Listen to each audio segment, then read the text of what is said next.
তো বন্ধুরা, আশা করি ভালো আছেন। ইউ দিয়ে আপনি কিভাবে একটি পেঁপে আঁকবেন, এই প্রথমে আমি একটি ইউ লিখে নিলাম। এই ইউ দিয়ে আপনি কিভাবে একটি পেঁপে আঁকবেন, প্রথমে এটার পাশে একটি দাগ দিবেন, এরপর এটার পাশে আরও একটি দাগ দিবেন,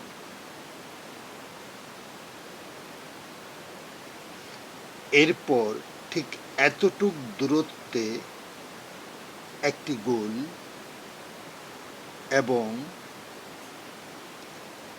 ঠিক এতটুক দূরত্বে এই পাশে একটি গোল।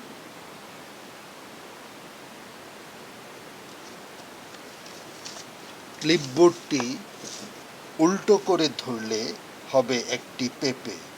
এবার কালারের ক্ষেত্রে প্রথমে সাইনপেনের দাগের পাশে সবুজ বর্ডার করে নিতে হবে, সবুজের পাশে টিয়া রং।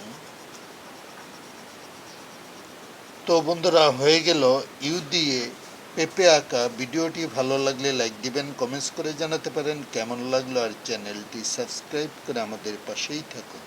Thank you so much.